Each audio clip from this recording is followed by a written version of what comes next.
ఇప్పటికిప్పుడు ఎన్నికలు జరిగితే ఆంధ్రప్రదేశ్లో ఏ పార్టీ గెలుస్తుంది? కూటమి ప్రభుత్వమే గెలుస్తుంది అనుకుంటాను నేను.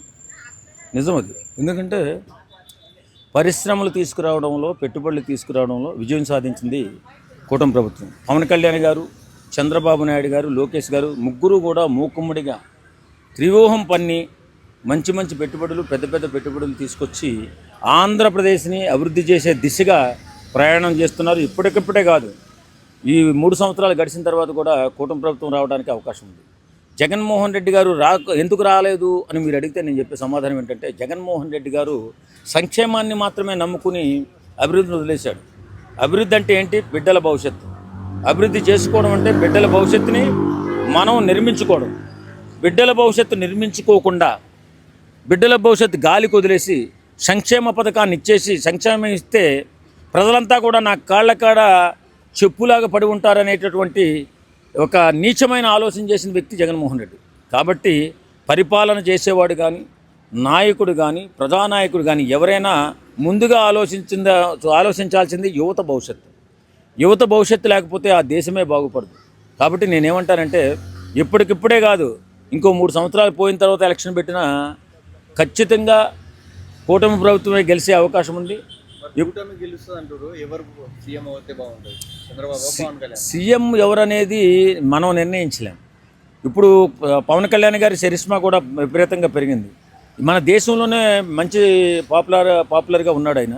కాబట్టి ఈసారి సీట్లు పెంచుకునే అవకాశం ఉందో, లేకపోతే 2.5 సంవత్సరాలు పవన్ కళ్యాణ్ గారు, 2.5 సంవత్సరాలు తెలుగుదేశం పార్టీలో ఎవరైనా కానీ ఇద్దరు కూడా షేర్ చేసుకుంటే బాగుంటుందేమో అనిపిస్తుంది నాకు. ఎందుకంటే పవన్ కళ్యాణ్ గారి వల్ల రాష్ట్రానికి మంచి పేరు వచ్చింది.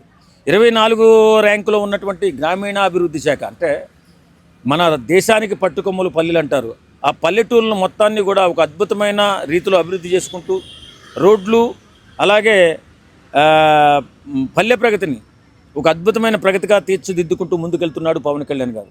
ఒకప్పుడు వైఎస్ఆర్ కాంగ్రెస్ పార్టీ ప్రభుత్వంలో ఉన్నప్పుడు గ్రామ సర్పంచుల్ని కానీ, మెంబర్స్ని కానీ పనికిరాని వాళ్ళగా, అసలు పంచాయతీ వ్యవస్థనే సర్వనాశనం చేసిన వ్యక్తి ఎవరైనా ఉన్నారంటే జగన్మోహన్ రెడ్డి. నిధులు ఇప్పుడు పవన్ కళ్యాణ్ గారు వచ్చిన తర్వాత నిధులిస్తూ, అలాగే ప్రతి గ్రామంలో కూడా పశుపక్షాదులకు కూడా తొట్లు కట్టించి నీళ్లు పెట్టిన మహానుభావుడు, అపర భగీరథుడు ఎవరైనా ఉన్నారంటే పవన్ కళ్యాణ్ గారు.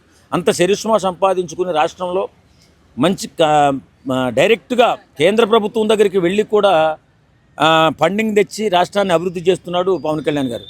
ఈ లోకేష్ కానీ, పవన్ కళ్యాణ్ గారు కానీ, అలాగే చంద్రబాబు నాయుడు గారు కానీ అద్భుతమైన రీతిలో 3 అంచెల వ్యూహాన్ని పన్ని రాష్ట్రాన్ని బాగు చేయాలనే ఆలోచనతో చంద్రబాబు నాయుడు గారు కూడా చాలా శతవిధాల కష్టపడుతున్నాడు.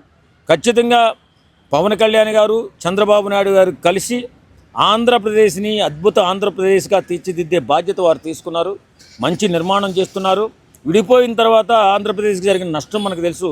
అవన్నీ పాత గాయాలను మనం లేపుకోకూడదు. కానీ ఇప్పుడున్నటువంటి పరిస్థితిలో మన పవన్ కళ్యాణ్ గారు అలాగే చంద్రబాబు నాయుడు గారు ఆలోచనతో ముందుకెళ్తే, ఇంకొక 10 సంవత్సరాలు ముందుకెళ్తే బ్రహ్మాండమైన రాష్ట్రంగా ఆంధ్ర రాష్ట్రం తయారయ్యే అవకాశం ఉంది. కాబట్టి నా ఉద్దేశం అయితే మాత్రం కూటమి ప్రభుత్వమే వచ్చే ఎలక్షన్లో గెలుస్తుందని నా నమ్మకం. Thank you.